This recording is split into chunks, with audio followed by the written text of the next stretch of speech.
ವೇದವಾಕ್ಯವನ್ನೆಲ್ಲ ಓದರಿಂತನ್ನಡಲಿ ಓದುವಿನ ವೇದಾವತಿ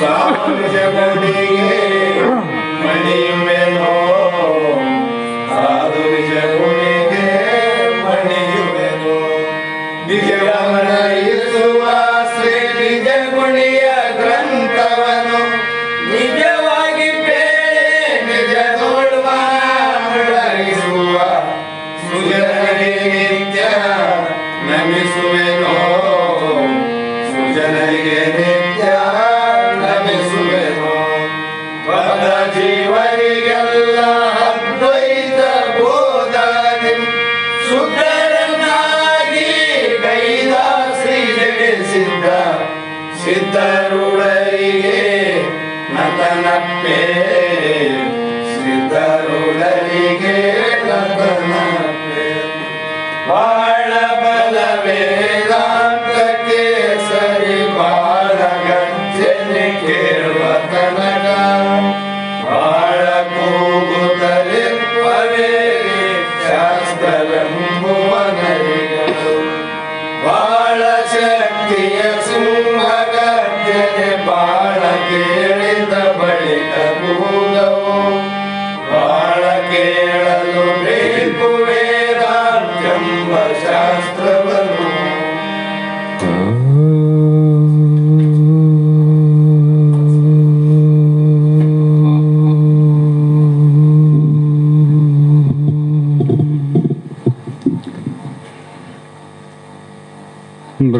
ಬ್ರಹ್ಮಾನಂದಂ ಪರಮಸುಖದಂ ಕೇವಲಂ ಜ್ಞಾನಮೂರ್ತಿಂ ದ್ವಂದ್ವಾತೀತಂ ಗಗನಸದೃಶ್ಯಂ ತತ್ವಮಸ್ಯಾದಿಲಕ್ಷ್ಯಂ ಏಕಂ ನಿತ್ಯಂ ವಿಮಲಮಚಲಂ ಸರ್ವಧಿ ಸಾಕ್ಷೀಭೂತಂ ಭಾವಾತೀತಂ ತ್ರಿಗುಣರಹಿತಂ ಸದ್ಗುರುಂ ತಂ ನಮಾಮಿ. ಸಿದ್ಧ ಸದ್ಗುರುಪಾದಾಬ್ಜಂ ಜನನೀ ಜನಕಸ್ತತ ತತ್ವೋಪದೇಶಕರ್ತಾರಂ ನತ್ವಾ ಭಕ್ತಿಪುರಸ್ವರಂ. ಜಗದಾದಿ ಜಗದ್ಗುರು ಅದ್ವೈತ ಸಾರ್ವಭೌಮ ಭಕ್ತರ ಮುಕ್ತರ ಕಲ್ಪವೃಕ್ಷ ಕಾಮಧೇನು ಸದ್ಗುರು ಸಿದ್ಧಾರೂಢ ಮಹಾಸ್ವಾಮಿಗಳ ಶ್ರೀಪಾದ ಪದ್ಮಗಳಿಗೂ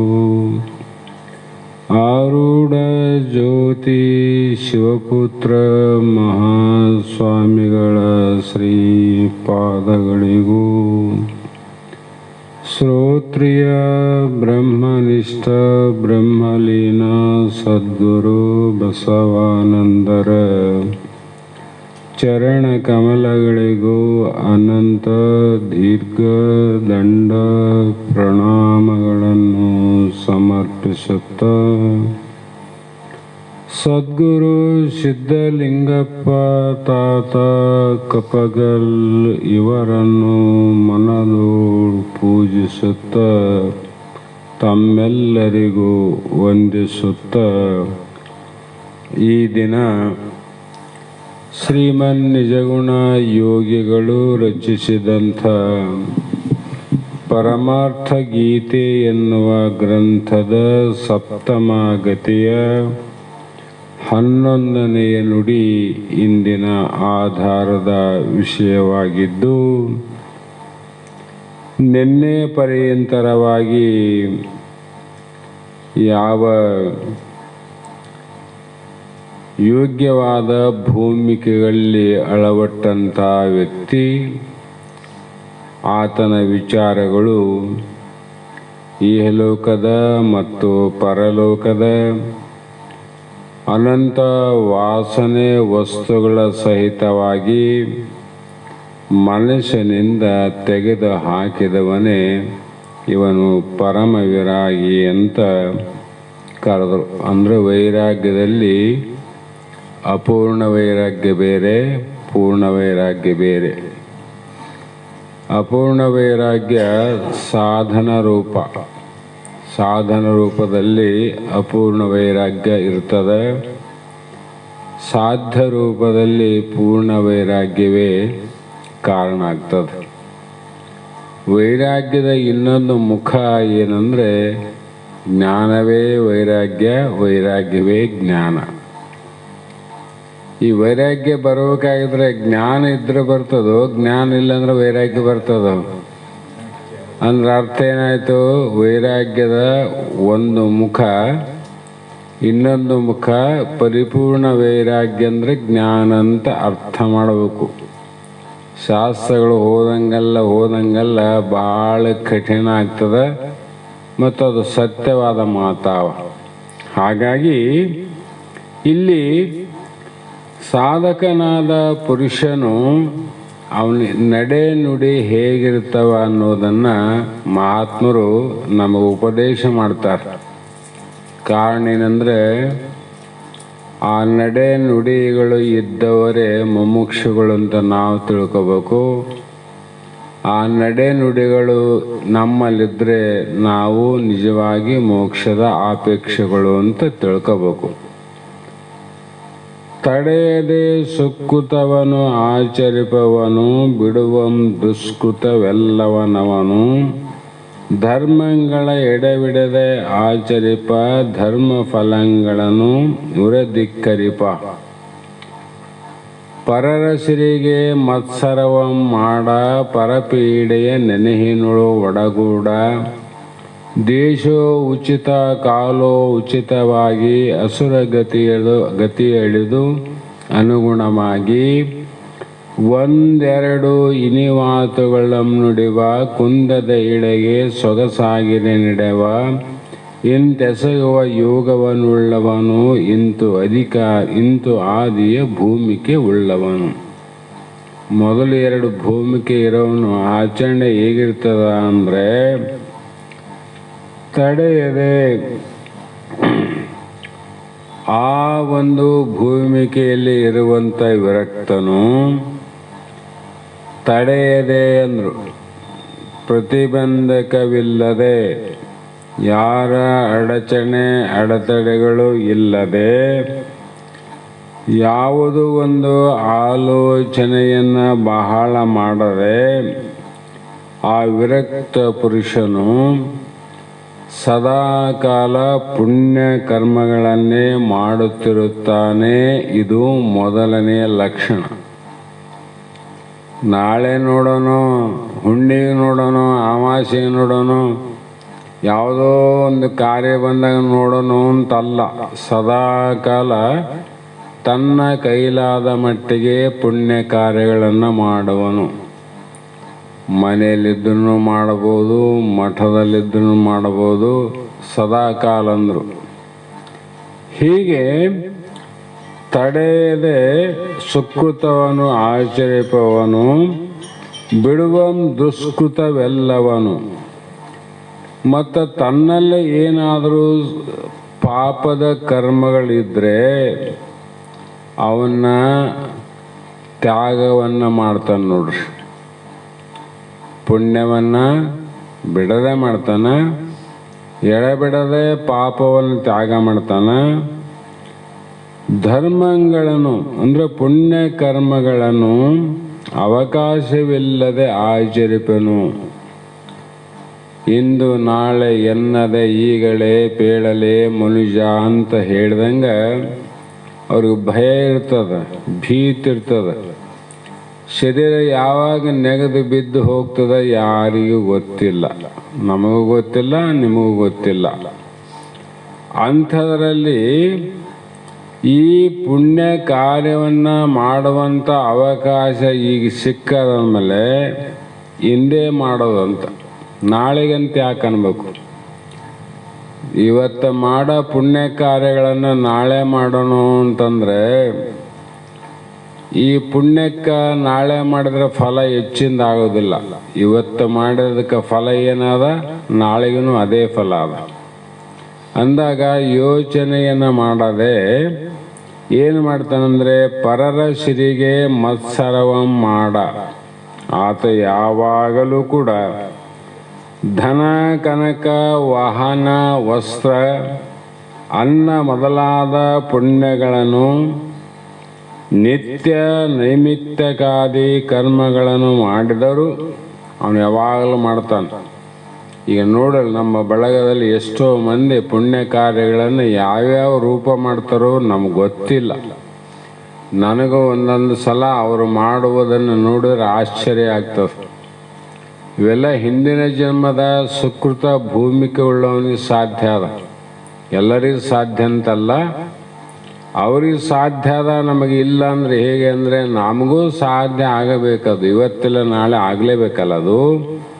ಹಾಗಾಗಿ ಅಷ್ಟೆಲ್ಲ ಮಾಡಿದರು ಆತ ಏನು ಮಾಡ್ತಾನಂದರೆ ಧರ್ಮ ಫಲಗಳನ್ನು ಉರೆಧಿಕ್ಕರಿಪ. ಇಲ್ಲಿ ಭಾಳ ದೊಡ್ಡ ಕೆಲಸ ಅದ. ಅವುಗಳ ಫಲ ಅಪೇಕ್ಷೆಯನ್ನು ಮಾಡದೆ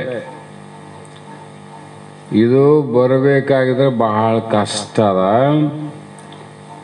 ಮತ್ತೆ ಅಂತಃಕರಣ ಶುದ್ಧಾರ್ಥ ಈಶ್ವರನ ಪ್ರೀತಿಗೋಸ್ಕರ ಅವರು ಸತ್ಕರ್ಮಗಳನ್ನು ಮಾಡುತ್ತಿರುತ್ತಾರೆ. ಯಾರಿಗೋಸ್ಕರ ಮಾಡ್ತಾರೆ ಅವರು ಅಂದರೆ ಪರಮಾತ್ಮನಿಗೋಸ್ಕರವಾಗಿ. ಪರಮಾತ್ಮ ಅವ್ರಿಗೆ ಹೇಗೆ ಸಿಕ್ಕ ಅಂದರೆ ಸಾಕ್ಷಾತ್ ಭರ್ಗೋ ನರಾಕೃತಿ, ಮಾನವನ ವೇಷವನ್ನು ಧರಿಸಿ ಮಾನವನ ಅಜ್ಞಾನವನ್ನು ನಿವಾರಿಸಿ ಅವನಿಗೆ ಸುಜ್ಞಾನವನ್ನು ಬೋಧಿಸಿ ಈ ಜನನ ಮರಣವೆಂಬ ದುಃಖದಿಂದ ನೀವು ಉದ್ಧಾರ ಆಗುವಂಥ ಸತತವಾಗಿ ಪ್ರಯತ್ನವನ್ನು ಮಾಡುವಂಥ ವ್ಯಕ್ತಿಗಳು ಜಗತ್ತಿನಗಾರ. ಅವರು ಎಲ್ಲಾರಿ ಅಂದರೆ ಅವರವ್ರ ಪುಣ್ಯ. ಇಂಥಲ್ಲೇ ಆರಂತ ಹೇಳಕ್ಕೆ ಬರೋದಿಲ್ಲ. ಅವರವರ ಪುಣ್ಯ ಇತ್ತಂದರೆ ಅವನ್ನ ಹುಡುಕ್ತಾ ಹೋದ್ರೂ ಸಿಗಬಹುದು.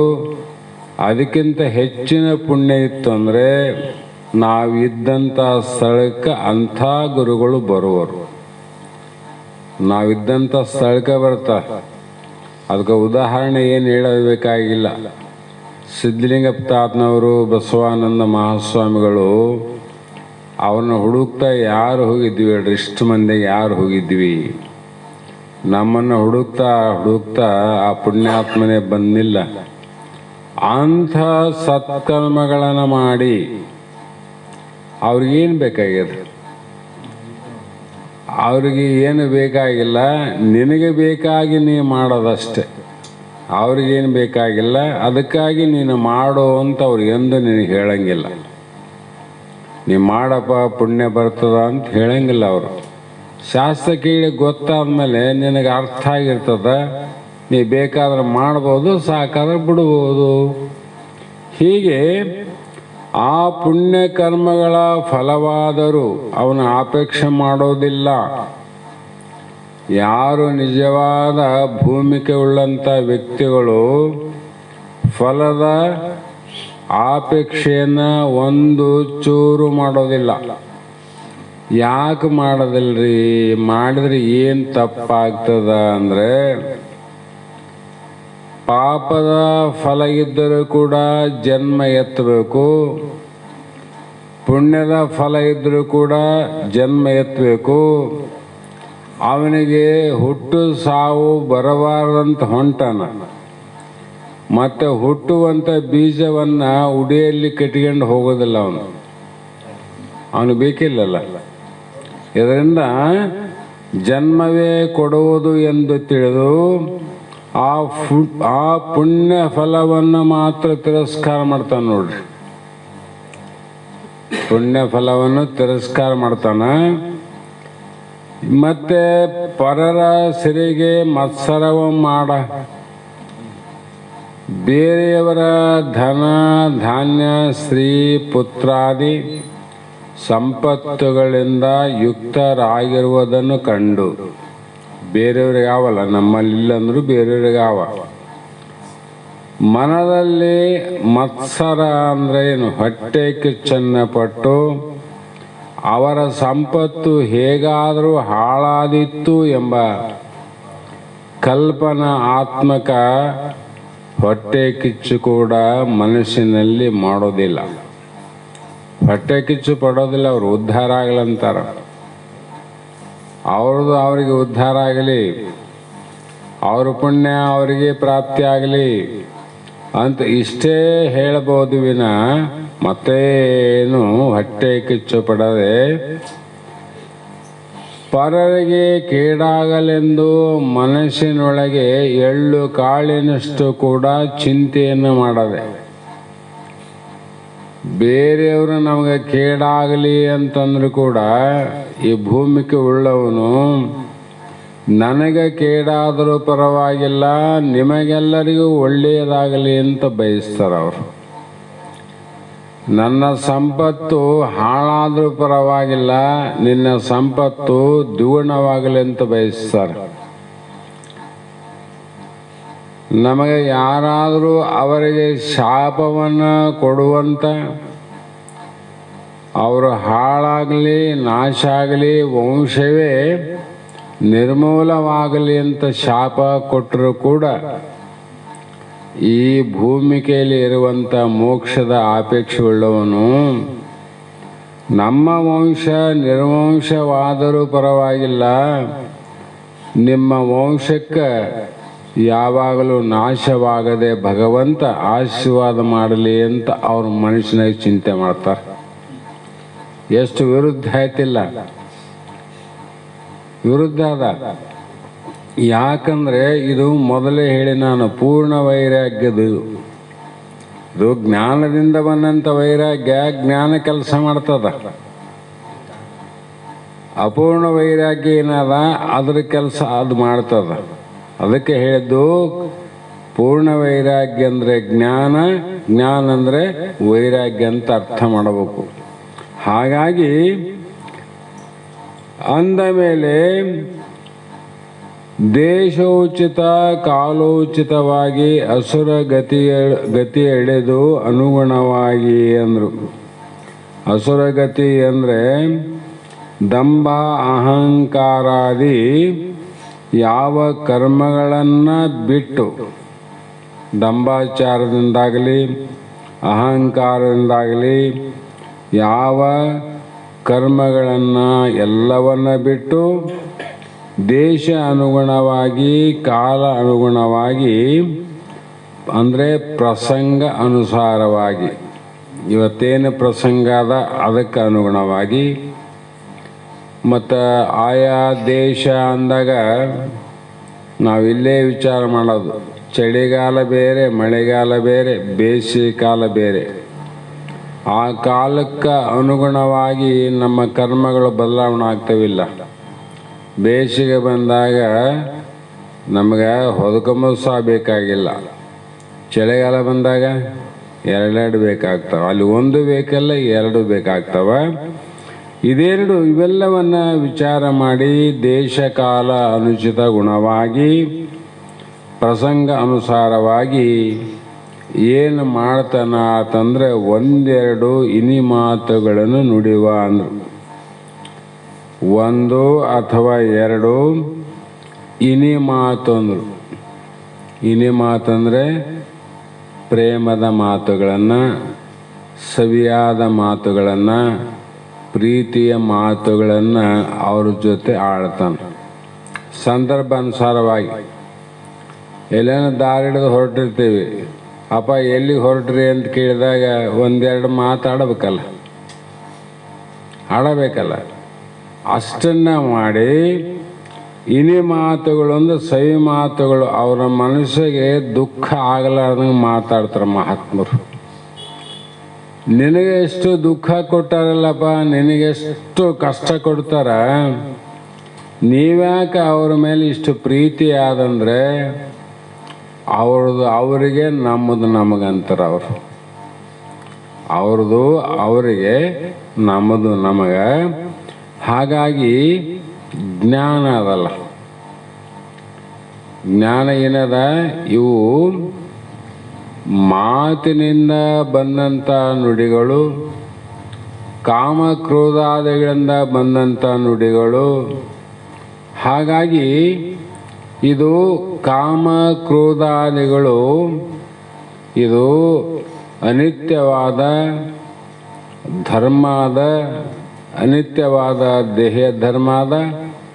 ಅದಕ್ಕಾಗಿ ಅದನ್ನು ತಲೆಯಲ್ಲಿ ತಗೊಳ್ಳದೆ ಅವರಲ್ಲಿ ಇರುವಂಥ ಆತ್ಮವನ್ನು ನೋಡ್ತಾರೆ. ಆತ್ಮ ಮಾತಾಡೋದಲ್ಲ, ಅಲ್ಲಿ ಆತ್ಮನಲ್ಲಿ ಕಾಮ ಇಲ್ಲ, ಕ್ರೋಧ ಇಲ್ಲ, ಲೋಭಿಲ್ಲ, ಮೋಹ ಇಲ್ಲ, ಮದ ಮತ್ಸರಾದಿಗಳಿಲ್ಲ. ಅದನ್ನು ನೋಡೋರಿಗೆ ಶಾಂತಿ, ಇದನ್ನು ನೋಡೋರಿಗೆ ಕ್ರಾಂತಿ. ನೋಡ್ರಿ, ಯಾವಾಗ ನಮಗೆ ಭಾಳ ಪೆಟ್ಟಾಗ್ತವಂದ್ರೆ ಇನ್ನೂ ನಮ್ಮಲ್ಲಿ ದೇಹ ಬುದ್ಧಿನೇ ಬಹಳ ಆದಂತ ವಿಚಾರ ಮಾಡಬೇಕು. ದೇಹ ಬುದ್ಧಿನೆಲ್ಲವು. ಹಾಗಾಗಿ ಮತ್ತು ಕುಂದದ ಇಳೆಗೆ ಸೊಗಸಾಗಿರೆ ನಡೆವ ಈ ಜಗತ್ತಿನಲ್ಲಿ ಭೂಮಿಗೆ ಸಂತೋಷವಾಗಿ ಆತ ನಡೆಯುವನು. ಜಗತ್ತಿನಲ್ಲಿ ತನ್ನ ಸಮೀಪ ಇರುವಂಥ ಎಲ್ಲರಲ್ಲಿ ಕೂಡ ಪ್ರೇಮದಿಂದ, ಸಂತೋಷದಿಂದ, ಪ್ರೀತಿಯಿಂದ ಆತ ಬದುಕುವ ಪ್ರಯತ್ನ ಮಾಡ್ತಾನೆ. ಈ ಪ್ರಕಾರ ಎಸಗುವ, ಇಂತೆಸಗುವ ಅಂದರೆ ಈ ಪ್ರಕಾರ ಆತ ಮಾಡುವ ಯೋಗವನ್ನು ಉಳ್ಳವನು, ಇಂದಿನ ಯೋಗವುಳ್ಳವನು ಅಂದರೆ ಎಲ್ಲವೂ ಸದ್ಗುಣವುಳ್ಳವನು ಅಂತ ಅರ್ಥ. ಈ ಪ್ರಕಾರ ಮೊದಲನೆಯವಾದ ಸುಖೇಚ್ಛೆ ಎಂಬ ಭೂಮಿಕೆ ಉಳ್ಳವನು, ಅರ್ಥಾತ್ ಮೊದಲನೆಯ ಭೂಮಿಕೆಯಲ್ಲಿ ಇಹ ಪರ ಭೋಗ ವೈರಾಗ್ಯವನ್ನು ಹೇಳ್ದಂಗಾತಲ್ಲಿ, ಅವನಿಗೇನಿಲ್ಲಲ್ಲಿ. ಹೀಗೆ ಮುಂದೆ ಜೀವ ಈಶ್ವರ ಯೋಗವನ್ನು ಅರಿದಂದು ಭಾವ ಅಧ್ಯಾಸಕ್ಕೆ ಹರವಾದಂದು ಭವದಲತೆಯಂ ಬೇರಂ ಕೊಯ್ಯುವನು ತವೆ ಪರಮಾನಂದವನ್ನು ಐದುವನು ಅಂದರು. ಹೀಗೆ ಜೀವ ಈಶ್ವರ ಅಂದರೆ ಜೀವ ಪರಮರು ಅಂತ ಅರ್ಥ. ಜೀವಾತ್ಮ ಪರಮಾತ್ಮರ ಯೋಗ ಅಂದರೆ ಕೂಡೋದು. ಇಲ್ಲಿ ನಿನ್ನೆ ಹೇಳಿದ ಯೋಗ ಬೇರೆ, ಮಗ ಹುಟ್ಟಿದ ಯೋಗ, ಅದೇ ಮಗ ಸತ್ರ ವಿಯೋಗ. ಇಲ್ಲಿ ನಮ್ಮ ಸ್ವರೂಪದಿಂದ ಕಡೆಗೆ ಆದವು ಅಂದರೆ ಯೋಗ, ಪರಮಾತ್ಮನಲ್ಲಿ ಕೂಡಿದ್ವು ಅಂದರೆ ಯೋಗ. ನೋಡು, ಇದೇ ಶಿವಜೀವರ ಯೋಗ ಅಂತ. ಅದರಿಂದ ಅರಿದಂದು ಆ ರೀತಿ ತಿಳಿದಾಗ ಭಾವಾಧ್ಯಾಸಕ್ಕೆ, ಪ್ರತ್ಯಕ್ಷ ರೂಪ ಅಧ್ಯಾಸಕ್ಕೆ ಹರವಾದಂದು ಅಂದರೆ ನಾಶ ಬಂಧವಾಗಿ, ಸಂಸಾರವೆಂಬ ಲತೆ ಅಂದರೆ ಬಳ್ಳಿ, ಬೇರು ಮೂಲವನ್ನು ಕೊಯ್ದು ಅಂದರೆ ಕತ್ತರಿಸಿ ಆ ಪುರುಷನು ಚೆನ್ನಾಗಿ ನಿತ್ಯ ಸುಖವನ್ನು ಐದುವನು ಅಂದರೆ ಹೊಂದುವನು. ಇವನು ಎಲ್ಲಿ ಹೋದಂದರೆ ನಿತ್ಯ ಸುಖದ ಕಡೆ ಹೊಂಟಾನಂತವನು. ಯಾಕಂದ್ರೆ ಈ ಜ್ಞಾನ ಖಡ್ಗದಿಂದ ಭೇದ ಬಂದದ್ದು ಭೇದ ಅದಲ್ಲ. ಭೇದ ಯಾವುದರಿಂದ ನಾವು ನಾಶ ಮಾಡಬೇಕು? ಅಜ್ಞಾನದಿಂದ ಭೇದ ಬಂದದ. ಜ್ಞಾನ ಎಂಬ ಖಡ್ಗದಿಂದನೇ ಕತ್ತರಿಸಿ ಹಾಕಿ ಬಳಿಕ ನಿತ್ಯವಾದ ಸುಖವನ್ನು ಅಂದರೆ ಬ್ರಹ್ಮಾನಂದವನ್ನು ಹೊಂದುವನು. ಅರ್ಥಾತ್ ಅತ್ಯಂತ ದುಃಖ ನಿವೃತ್ತಿ, ಪರಮಾನಂದ ಪ್ರಾಪ್ತಿ ರೂಪ ಮೋಕ್ಷವನ ಹೊಂದುವನು ಅನ್ನುವ ತಾತ್ಪರ್ಯ ಎಂದರು. ಈ ಗತಿ ಏಳನೆಯದು. ಇದಕ್ಕೆ ಅತಿ ಹಿತವೆನೆಪ ನಿರೂಪಣಗಳು ಏಕಾದಶವಂ ತತಿಶಯಮಾಗರೆ ತಿಳಿಯಲ್ ಪ್ರತಿಪಾದಿತವಿಲ್ಲಿ ಸಾಧಕ ಸ್ಥಿತಿ ನೆಲವಿಮ್ಮಂದರು. ಇಲ್ಲಿ ಭಾಳ ಸಂತೋಷದಿಂದ ಸಾಧಕನ ಇರುವಿಕೆ ಹೇಗೆ ಇರುವರು ಅಂತ ಹೇಳಿ ಗತಿ 7 ನಿರೂಪಣೆ 77 ಚರಣ 952 ಮಂಗಳಮಸ್ತು ಅಂತ 7ನೇ ಗತಿ ಇಲ್ಲಿ ಮಂಗಲ ಆಯಿತು. ಮತ್ತು 8ನೇ ಗತಿ ಪ್ರಾರಂಭ. ಪ್ರಾರಂಭದಕ್ಕಿಂತ ಮುಂಚಿತವಾಗಿ ಮೊದಲೇ ಹೇಳಿದಂತೆ ಗ್ರಂಥಕರ್ತರು ಶ್ರೀ ಗುರು ಶಂಭುಲಿಂಗಾಯ ನಮಃ ಗುರುವಿನ ಸ್ಮರಣೆಯನ್ನು ಸ್ತುತಿಯನ್ನು ಮಾಡಿಕೊಂಡು ಗುರುವಿಗೆ ಯಾವ ವಾಣಿಯಿಂದ ಮನಸ್ಸಿನಿಂದ ಆತನಿಗೆ ಶರಣಾಗತನಾಗಿ ಇಂತು ಆದಿಯ ಭೂಮಿಕೆಗಳು ಸಂತಸದೆ ಮುಕ್ತಿ ಸಾಧನ ನಿಜ ವೈರಾಗ್ಯಂ ತಾನೆಂದೊರೆದ ಒಲವಿಂದಂ ತಿಳುಪುವೆ ಈಗಳ ಇನ್ನು ಯೋಗ ಕ್ರಮವು ಅಂತ ಈ ಮುಂದಿನ ಗತಿಯಲ್ಲಿ ಹೇಳುವುದನ್ನು ಇಲ್ಲಿ ಹೇಳ್ತಾರೆ. ಮೊದಲನೇ ಭೂಮಿಕೆಯಲ್ಲಿ ಮೋಕ್ಷವನ್ನು ಹೊಂದುವಂಥ ಪುರುಷನಿಗೆ ವಾಸನ ಸಹಿತ ವಿಷಯ ತ್ಯಾಗ ರೂಪ ಅಂದರು. ವಾಸನ ಸಹಿತ ವಿಷಯ ತ್ಯಾಗ ಆಗಬೇಕು. ವಿಷಯ ತ್ಯಾಗ ಅದು ವಾಸನೆ ಉಳಿತು ಅಂದರೆ ಮತ್ತೆ ಮುಗಿ ಬಡಿದದು. ಹೀಗೆ ಈ ಗತಿಯಲ್ಲಿ ಯೋಗವು ಅಂದ್ರೇನಪ್ಪ, ಆ ಯೋಗಕ್ಕೆ ಎಷ್ಟು ಅಂಗಗಳವ ಮತ್ತು ಯೋಗ ಎಷ್ಟು ಪ್ರಕಾರ ಅವ, ಯೋಗಕ್ಕೆ ಬೀಜ ರೂಪ ಕಾರ್ಯ ಯಾವುವು, ಗುರು ಶಿಷ್ಯರ ಲಕ್ಷಣವೇನು, ಜೀವ ಬ್ರಹ್ಮರ ಐಕ್ಯತ್ವ ಹೇಗೆ, ಈ ರೀತಿ ಯಾವುವು ಎಂಬುದನ್ನು ಪ್ರತಿಪಾದನೆ ಮಾಡುತ್ತೇವೆ. ಎಲ್ಲಿ 8ನೇ ಗತಿ ಇಲ್ಲಿ ಅಂತ ಪ್ರತಿಜ್ಞೆ ಮಾಡಿ ಇಲ್ಲಿ ವಿಚಾರಣ ಎಂಬ ಅಸಂಗವೆಂಬ 2 ಭೂಮಿಕೆಗಳನ್ನು ಇಲ್ಲಿ ಹೇಳ್ತಾರೆ. ಇಲ್ಲಿ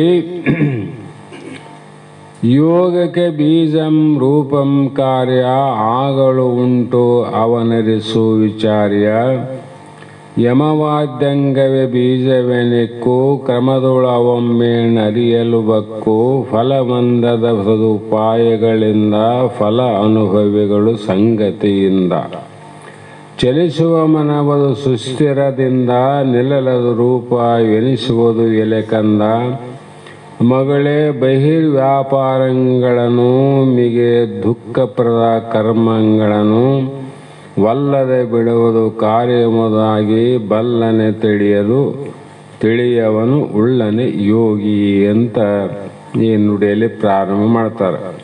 ಶಿಷ್ಯ ಯೋಗಕ್ಕೆ ಅಂದರು.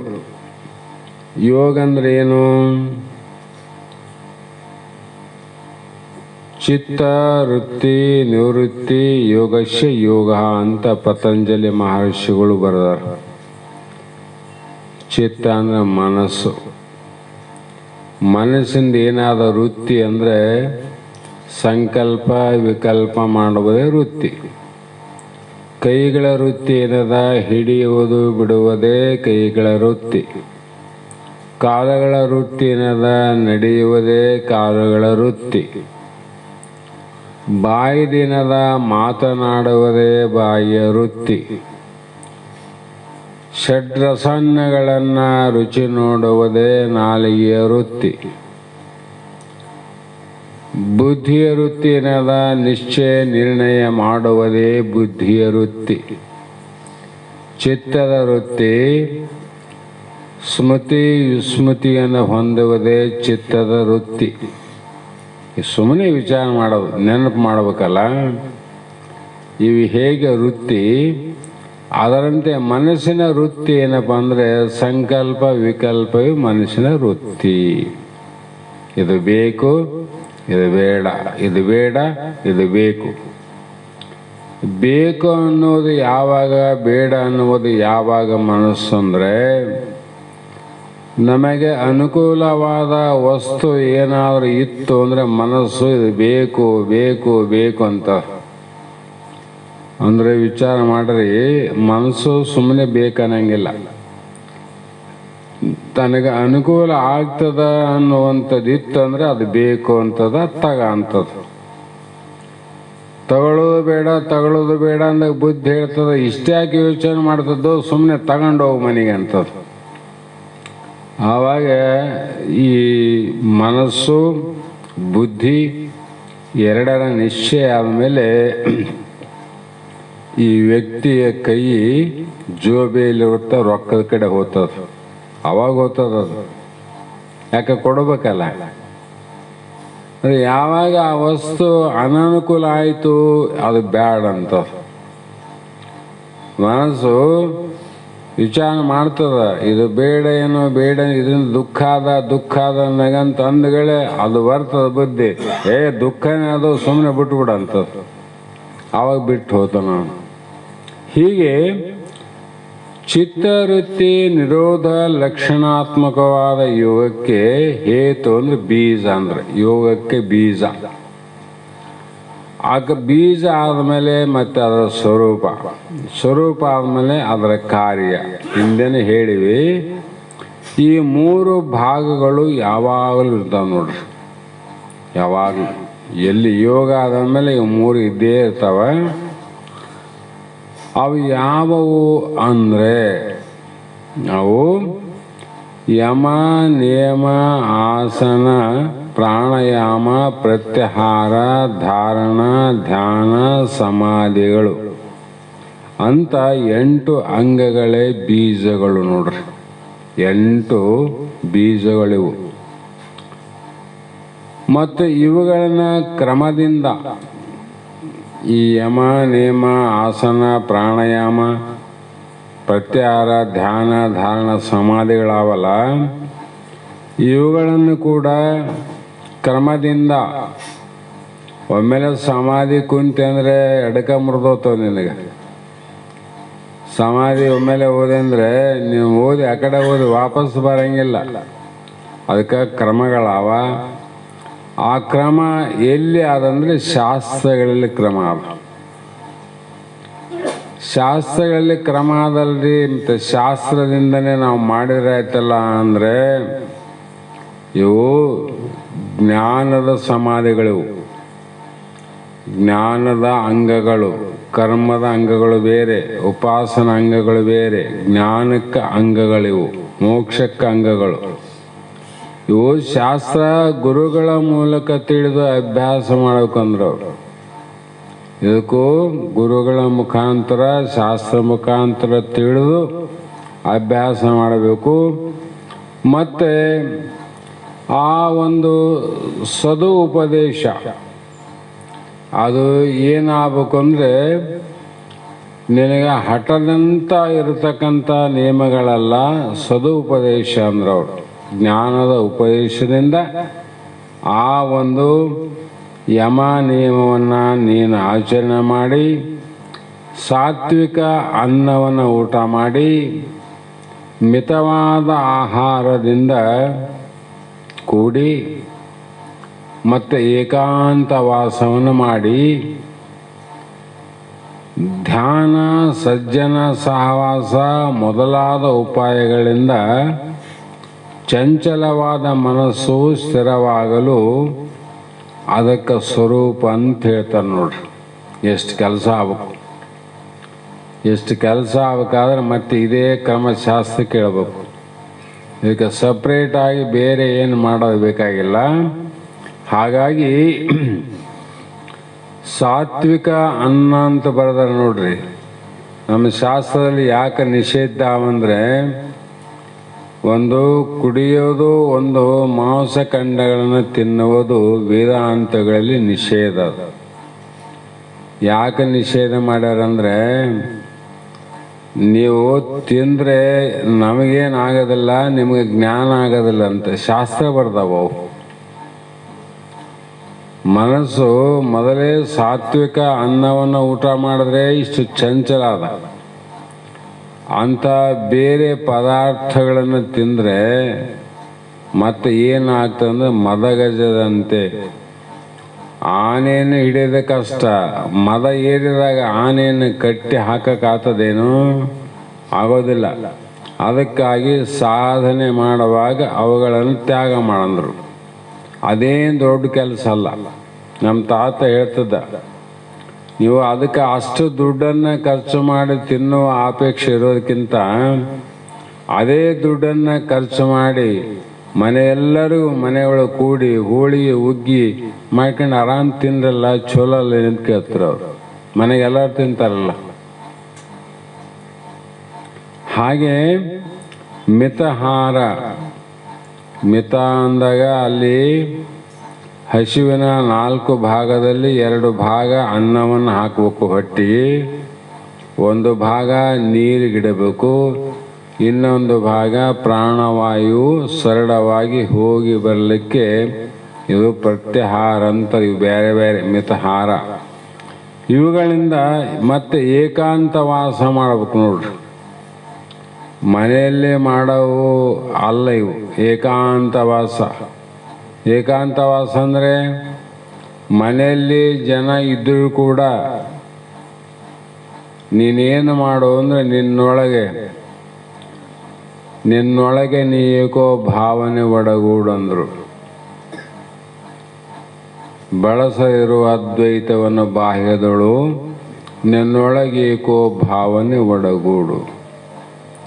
ಇವು ಬೇರೆ ಹಠ ಯೋಗಗಳು ಮಾಡುವಂಗೆ ಮಾಡೋದಿದ್ರೆ ಅವೆಲ್ಲ ಮನೆ ಬಿಟ್ಟು ಹೊರಗೆ ಹೋಗ್ಬೇಕು. ಇವು ಸುಜ್ಞಾನ ಯೋಗಗಳು. ಕುಂತಲ್ಲೇ ಮಾಡಬಹುದು, ನಿಂತಲ್ಲೇ ಮಾಡಬಹುದು, ವಿಚಾರ ಮಾಡೋದಲ್ಲಿ ವಿಚಾರೇಣೇ ಪರಮೌಷಧ. ಆ ರೀತಿ ಆದರೆ ಮನಸ್ಸು ದುರ್ಗುಣ, ಸಂಶಯ, ವಿಷಯ ವಾಸನೆ ಸ್ವಭಾವ. ಇದೇನದ ಫಲವಂದದ ಸದುಪಾಯಗಳಿಂದ, ಫಲವು ಅನುಭವಿಗಳ ಸಂಗತಿಯಿಂದ. ಇದಕ್ಕೆ ಅನಂತ ಸದು ಉಪಾಯಗಳಾವ. ಆ ಉಪಾಯಗಳಿಂದ, ಗುರುಶಾಸ್ತ್ರಾದಿಗಳಿಂದ ಅವ್ರು ಹೇಳಿದಂತೆ, ಮತ್ತು ಹಲವು ಅನುಭವಿಗಳ ಸಂಗತಿಯಿಂದ, ಅನುಭವಿಗಳಾರಲ್ಲ ಅವರ ಒಡಗೂಡಿ ಚಲಿಸುವ ಮನವದು ಸುಸ್ಥಿರದಿಂದ ನಿಲ್ಲಲು ಅದು ರೂಪವೆನಿಸುವುದು ಎಲೆಕಂದ. ಆ ರೀತಿ ಮಾಡಿದಾಗ ನಮ್ಮ ಮನಸ್ಸು ನಿಂತಿತ್ತಿಲ್ಲ, ಅದು ರೂಪ ಆಯ್ತು ನೋಡು. ಬೀಜಕ್ಕೆ ಮತ್ತೆ ಕಾಂಡ ಆದಂಗೆ, ಎಲೆ ಆದಂಗೆ, ಹೂವು ಆದಂಗೆ ರೂಪ ಆಯ್ತಿಲ್ಲ. ಅದರಂಗೆ ಇಲ್ಲಿ ಜ್ಞಾನಕ್ಕೆ ರೂಪ ಆಗ್ತಾವ. ಅದರಿಂದ ಮಗಳೇ ಬಹಿರ್ವ್ಯಾಪಾರಗಳನ್ನು ಮಿಗೆ ದುಃಖಪ್ರದ ಕರ್ಮಗಳನ್ನು ಅಂದರು. ಇದನ್ನ ವಾಯುವಿನಿಂದ ಉತ್ಪನ್ನವಾದ ಕಾರಣ ಸ್ವಭಾವ ಸಿದ್ಧವಾದ ಚಂಚಲತೆ. ಇದು ಏನದ ವಾಯುವಿನಿಂದ ಹುಟ್ಟದಿಲ್ಲ, ಅದು ಸ್ವಭಾವದ ಚಂಚಲತೆ. ತಿರುಗಾಡೋದು, ಗಾಳಿ ನಿಲ್ಸಕ್ಕಾಗ್ತದೇನು? ಮತ್ತು ಅದರಿಂದ ಹುಟ್ಟ್ಯದ. ಇದನ್ನು ನಿಲ್ಲಿಸಂದ್ರೆ ಹೆಂಗೆ ನಿಲ್ಲಿಸ್ತೀರಿ? ಅದಕ್ಕಾಗಿ ಇದನ್ನು ಏನು ಮಾಡಬೇಕು ಅಂದರೆ, ಮನಸ್ಸು 3 ಪ್ರಕಾರ ಚಂಚಲ ಆಗ್ತದೆ. ಮನಸ್ಸು ಯಾವುದರಿಂದ ಅಂದರೆ, ಸಂಶಯದಿಂದ ಚಂಚಲವಾದರೆ. ಯಾರ ಮೇಲೆ ಸಂಶಯ ಬಂದಾಗ ಮನಸ್ಸು ಚಂಚಲ ಆಗ್ತದಿಲ್ಲ? ಆಗ್ತದಲ್ಲ. ಇಲ್ಲಿ ಶಾಸ್ತ್ರ ಕೇಳುವಾಗ ಶಿವ, ಜೀವ, ಜಗತ್ತು, ಇಲ್ಲಿ ಸಂಶಯ ಬರ್ತದಿಲ್ಲ. ಈ ಸಂಶಯದಿಂದ ಮನಸ್ಸು ಚಂಚಲ ಆತಿತ್ತು ಅಂದರೆ ಅದನ್ನು ವೇದಾಂತ ಶಾಸ್ತ್ರ ಶ್ರವಣದಿಂದನೇ ಅದು ನಿಲ್ಲಿಸ್ಬೇಕು. ಬೇರೆ ಪರಿಹಾರ ಇಲ್ಲ ಅದು. ಈ ಶಿವಜೀವರ ಭೇದ ಏನಾರ ಮಾಡಿರುವುದೇನಿದು? ಶ್ರವಣ ಮಾಡಿರುವುದದ. ಅದಕ್ಕೆ ನೋಡು, ನಿನ್ನ ಮನಸ್ಸು ಯಾವುದನ್ನು ಚಂಚಲ ಆಗ್ಯದ, ಅದಕ್ಕೆ ತಕ್ಕಂತೆ ವಿಚಾರ ಮಾಡಿ. ಆತ್ಮಾನಾತ್ಮದಲ್ಲಿ ಸಂಶಯ ಬಂದಿತ್ತಂದರೆ ಬಿಡದಂಗೆ ಇನ್ನು ಹೆಚ್ಚಾಗಿ ವೇದಾಂತ ಶಾಸ್ತ್ರ ಶ್ರವಣವನ್ನು ಮಾಡು. ಆವಾಗ ಮನಸ್ಸು ಸುಸ್ಥಿರವಾಗ್ತದೆ. ಮತ್ತು ಕೆಲವರ ಮನಸ್ಸು ವಿಷಯ ವಾಸನೆಗಳಿಂದ ಚಂಚಲ ಆಗ್ತದೆ. ಇಲ್ಲಿ ಕುಂತೀವಂದರೆ ನಮಗೇನಾದರೂ ಪದಾರ್ಥಗಳ ಆಸೆ ಇತ್ತಂದರೆ ಮನಸ್ಸು ಅಲ್ಲಿ ಹೋಗಿರ್ತದೆ. ಈಗ ಹೋಗ್ತದಿಲ್ಲ? ಅದನ್ನೇನು ಮಾಡಬೇಕು? ಮಾತ ಕೇಳವಲ್ತು. ನಾ ಬಂದು ಇಲ್ಲಿ ಶಾಸ್ತ್ರ ಕುಂತೀನಿ, ಅಲ್ಲಿದ್ದರೆ ಅಲ್ಲಿ ಹೋಗ್ಯದ ಆ ಪದಾರ್ಥದಲ್ಲಿ. ಅಂಥ ಸಮಯದಲ್ಲಿ ಅದನ್ನು ವೈರಾಗ್ಯದಿಂದ ಆ ಮನಸ್ಸನ್ನು ನಿಲ್ಲಿಸ್ಬೇಕು. ವೈರಾಗ್ಯ. ಅಲ್ಲಿ ಹೋದ್ರೆ ಏನಾದು ಜೋಬಿಯಾಗಿ ಇಷ್ಟು ರೊಕ್ಕನೂ ಖರ್ಚಾಗ್ತದ, ದೇಹನೂ ಹಾಳಾಗ್ತದ, ಮರ್ಯಾದೆ ಹೋಗ್ತದ. ಇಲ್ಲಿ ಮರ್ಯಾದೆ ಉಳಿತು, ರೊಕ್ಕನೂ ಉಳಿತು, ಆರೋಗ್ಯ ಪ್ರಾಪ್ತಿ ಆಯ್ತು, ಜ್ಞಾನ ಆಯ್ತಲ್ಲ, ಅಲ್ಲಿ ಹೊರಂಗಿಲ್ಲ, ಇಲ್ಲೇ ಕುಂದಿರ್ತನಂತ ತಿಳ್ಕೊಂಡ್ಬಿಟ್ರೆ ಆಯ್ತಲ್ಲ. ಅದರಿಂದ ಎಲ್ಲಿ ಹೋದ ಮನಸ್ಸು? ವಿಷಯ ವಾಸನೆಯಿಂದ ಚಂಚಲವಾದರೆ ವೈರಾಗ್ಯದಿಂದ ಕಳಿಬೇಕು. ಅದು ವಸ್ತುವಿನ ದೋಷವನ್ನು ಕಂಡುಹಿಡಬೇಕು, ದೋಷ ದರ್ಶನ. ಆಮೇಲೆ ಯಾವ ಉಪಾಯದಿಂದ ಬಿಡುವುದು, ಬೆಟ್ಟ ಮೇಲೆ ಪುನಃ ಎರಗದೆ ಇರುವುದು, ಇದೇ ವೈರಾಗ್ಯ. ಮತ್ತೆ ವಾಯುವಿನಿಂದ ಚಂಚಲ ಆಗ್ತದೆ ಕೆಲವು ಮಂದಿ. ವಾಯು ಉಸಿರಾಟದಿಂದ ಮನಸ್ಸು ಚಂಚಲ ಆಗ್ತದೆ ನೋಡ್ರಿ ಬಹಳ ಮಂದಿಗೆ. ಆವಾಗ ಅದನ್ನು ವೇದಾಂತ ಶಾಸ್ತ್ರ ಶ್ರವಣ ಮಾಡಿದ್ರೆ ನಿಂದ್ರಂಗಿಲ್ಲ, ಒಳಗೆ ಜಗತ್ತಿರ್ತದೆ, ಅಂತಿರ್ತದೆ. ಪದಾರ್ಥಗಳ ವಾಸನೆಯಿಂದ ನಿಲ್ಸಕ್ಕೆ ವೈರಾಗ್ಯ ತಂದ್ರೂ ಅದು ನಿಂದ್ರಂಗಿಲ್ಲ, ಜಗತ್ತಿರ್ತದೆ. ಎದೆ ಬಡ್ದಂಗೆ ಆಗ್ತದ, ಉಸಿರು ಹಿಡ್ದಂಗೆ ಆಗ್ತದ ಅಂತೀವಿಲ್ಲ. ಆವಾಗ ಮನಸ್ಸು ಚಂಚಲ ಆಗ್ತದೆ, ಏಕಾಗ್ರತೆ ಆಗೋದಿಲ್ಲ. ಅಂಥ ಸಂದರ್ಭದಲ್ಲಿ ಏನು ಮಾಡಬೇಕಂದ್ರೆ ಪ್ರಾಣಾಯಾಮವನ್ನು ಮಾಡಂದ್ರೆ ಅವರು ಅಂಥವ್ರಿಗೆ ಪ್ರಾಣಾಯಾಮವನ್ನು ಮಾಡ್ತಾ ಮಾಡ್ತಾ ಹೋದರೆ ಆ ಮನಸ್ಸು ಸ್ಥಿರ ಆಗ್ತದೆ. ಅದನ್ನು ಒಂದು ರೀತಿ ಇರುವಂಥದ್ದು ಎಲ್ಲದಕ್ಕೂ ಒಂದೇ ಔಷಧ ನಮ್ಮಲ್ಲಿ. ಪ್ರಾಣಾಯಾಮ ಮಾಡ್ಯಾರೇನು? ಅರೆ ಯಾರಿಗೆ ಮಾಡಂತ ಹೇಳ್ಯಾರ, ಯಾರಿಗಿಲ್ಲ ಅಂತ ಹೇಳ್ಯಾರ? ಶಾಸ್ತ್ರ ಕೇಳಲ್ಲ, ಗುರುಶಾಸ್ತ್ರ ಅದಗಳ ಕ್ರಮ ಇಲ್ಲ. ನಾವೇನು ತಿಳ್ಕೊಂಡದನ್ನು ಮಂದಿ ಮುಂದೆ ಹೇಳಕೊಂತೀವಿ ನಾವು. ಮಾಡು, ನಿನಗೆ ಉಸಿರಾಟ ತೊಂದಿದ್ರೆ ಪ್ರಾಣಾಯಾಮ ಮಾಡಿ, ಯಾರು ಬೇಡ ಅಂತಾರೆ. ಮತ್ತು ಶಿವಜೀವರಲ್ಲಿ ನಿನಗೆ ಭೇದ ಬಂದಿತ್ತಂದ್ರೆ ಏನು ಮಾಡು? ವೇದಾಂತ ಶಾಸ್ತ್ರ ಶ್ರವಣ ಮಾಡು. ಇಲ್ಲಿ ಪ್ರಾಣಾಯಾಮ ಮಾಡ್ಕೊಂತ ಕುಂತ್ರೆ ಆಗ್ತದೇನದು? ಅವೆಲ್ಲ ಪಾಮರರ ಕೆಲಸ ಅಂತಾರೆ. ಈ ರೀತಿ ಚಂಚಲತೆಯನ್ನು ನಾವು ನಿವಾರಣೆ ಮಾಡಿಕೊಂಡು ಮತ್ತೆ ಸ್ಥಿರ ಮನಸ್ಸು ಮಾಡುವುದೇ ರೂಪ ಅಂದು. ಮನಸ್ಸು ಸ್ಥಿರ ಆಯ್ತಿಲ್ಲ, ಇದು ರೂಪ ಆಯ್ತು ನೋಡು. ಬಳಿಕ ಜ್ಞಾನೇಂದ್ರಿಯ ಬಹಿರ್ವ್ಯಾಪಾರಗಳನ್ನು ಆ ಜ್ಞಾನೇಂದ್ರಿಯ ಕರ್ಮೇಂದ್ರಿಯಗಳಿಂದ ಹೊರಗಿನ ನೋಡೋಣ, ಕೊಡೋಣ, ತಗೊಳ್ಳೋಣ, ಬಿಡೋಣ ಅನ್ನುವಂಥ ವ್ಯವಹಾರಗಳೇನವ, ಆ ಎಲ್ಲ ವ್ಯವಹಾರಗಳಿಂದ ತನಗೆ ದುಃಖ ಆದಂತ ತಿಳ್ಕೊಂಡು ಆ ಎಲ್ಲ ಕಾರ್ಯಗಳನ್ನು ಬಿಟ್ಟು ಆರಾಮಿರದೆ ಬೀಜ ಆಯ್ತು, ಫಲ ಆಯ್ತು ನೋಡು. ಆರಾಮಿದ್ದಿಲ್ಲ, ಏನಿಲ್ಲ, ವ್ಯವಹಾರನೇ ಇಲ್ಲಲ್ಲ. ಮನಸ್ಸಿನ ವ್ಯಾಪಾರನೇ ಇಲ್ಲ. ವ್ಯಾಪಾರ ಇಲ್ಲ ಅಂದರೆ ಲಾಭನೇ ಇಲ್ಲ, ನಷ್ಟನೇ ಇಲ್ಲ. ಅಂದಾಗ ಮನಸ್ಸು ಆರಾಮಾದ ಸಂತೋಷವಾಗದಲ್ಲ. ಈ ರೀತಿಯಾಗಿ ಸುಪ್ತಿಯಂತೆ ಸಕಲ ಕಾರ್ಯ ಸ್ಮೃತಿಹೀನನು ಆಗಿರುವುದೇ ಉಪರತಿ ಅಂದರು.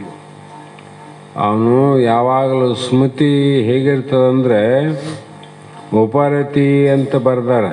ಉಪರತಿ ಅಂದರೆ ನಮಗೆ ಕೆಲವು ಸಲ ಎಚ್ಚರ ಇರಂಗಿಲ್ಲ, ಸ್ಮೃತಿ ತಪ್ಪಿ ಹೋಗ್ತದೆ, ಮನುಷ್ಯನಿಗೆ ಎಚ್ಚರ ತಪ್ಪೇನಂತ. ಹಾಗಾಗಿ ಜಾಗ್ರದಲ್ಲಿದ್ದರೂ ಕೂಡ ಆತನಿಗೆ ಯಾವುದೇ ವ್ಯವಹಾರದ ಸ್ಮೃತಿ ಇರಂಗಿಲ್ಲ. ಸ್ಮೃತಿ ಅಂದರೆ ನೆನಪಿರಂಗಿಲ್ಲ. ನಾ ಮುಂಜಾನೆ ಏನು ಮಾಡೀನಿ, ಏನು ಊಟ ಮಾಡೀನಿ ಅಂದ್ರೆ ಮಧ್ಯಾಹ್ನ ನೆನಪಿರಂಗಿಲ್ಲ. ಮತ್ತು ಬೆಳಗ್ಗೆಯಿಂದ ಮಧ್ಯಾಹ್ನ ಇಲ್ಲಾಂದ್ರೆ ನಿನ್ನೆ ಮೊನ್ನೆ ಏನು ಉಂಡಿವಂತ ಏನು ನೆನಪಿರ್ತದೆ ಅವ್ರಿಗೆ. ಹೀಗಾಗಿ ಮತ್ತು ಅವರಿಗೆ ನೆನಪು ಮಾಡೋರೊಬ್ಬರು ಬೇಕು ನೋಡು. ನಾವು ಏನು ಮಾಡಿದ್ವಿ, ಎಲ್ಲಿಗೆ ಹೋಗಿದ್ವಿ, ಎಲ್ಲಿ ಬಂದ್ವಿ, ಎಲ್ಲಿ ಇಟ್ಟಿವಿ, ಎಲ್ಲಿ ಕೊಟ್ಟಿವಿ, ಇವೆಲ್ಲ ನೆನಪು ಮಾಡೋದಕ್ಕೆ ಬರಬೇಕು.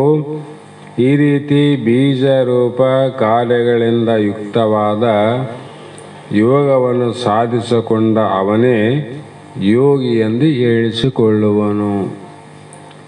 ಯೋಗಿ ಅಂತ ಕರೆದ ಇಲ್ಲೆಲ್ಲ ಎಲ್ಲ ಇದರಲ್ಲಿ ಯೋಗಿ ಯೋಗಿ ಯೋಗಿ ಅಂದರು. ನಾವು ಯೋಗಿಗಳಂದ್ರೆ ಭಾಳ ದೂರ ಹೋಗಿ ವಿಚಾರ ಮಾಡ್ತೀವಿ. ಇಲ್ಲಿ ಸಾಧಕರಿಗೆ ಯೋಗಿ ಅಂತ ಕರೆದಾರೆ. ಮೋಕ್ಷ ಸಾಧನೆ ಮಾಡೋವನು ಸಾಮಾನ್ಯ ಪುರುಷನಲ್ಲ, ದೊಡ್ಡ ಯೋಗಿ ಅವನು.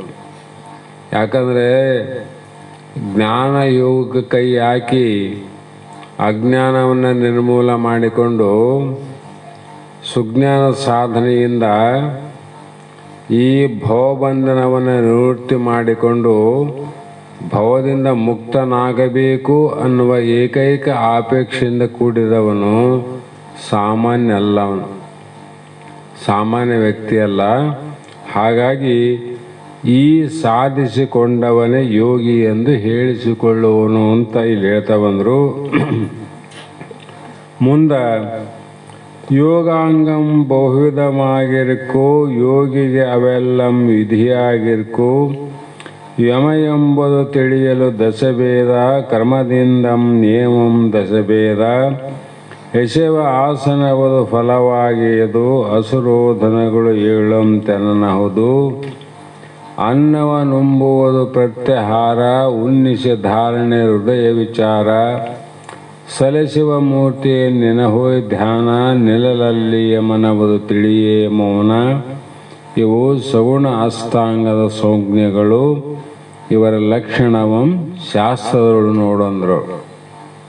ಇವು ಹೇಳಿದವಲ್ಲ ಲಕ್ಷಣ ಎಲ್ಲಿ ಅಂದರೆ ಶಾಸ್ತ್ರದಾಗ ಅವ ಅಲ್ಲಿ ನೋಡಂದ್ರು. ಯೋಗಾಂಗವು ಅಂದರೆ ಯೋಗದ ಅಂಗಗಳು ಅಂದರು.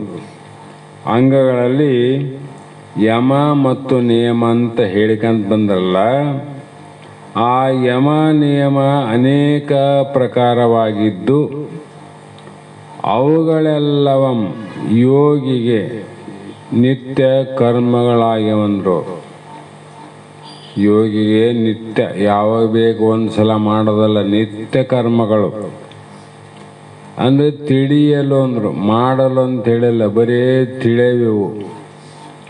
ಮಾಡೋವು ಬೇರೆ, ತಿಳಿಯವು ಬೇರೆ. ಈ ರೀತಿ ವಿಚಾರ ಮಾಡಲಾಗಿ ಯಮ ಎಂಬುದು ಒಂದನೇದು ಯಮ. ಆ ಯಮದ ಅಂಗದಲ್ಲಿ ಮತ್ತೆ ದಶಭೇದ ಅಂದರು. ಅದರಲ್ಲಿ 10 ಪ್ರಕಾರ.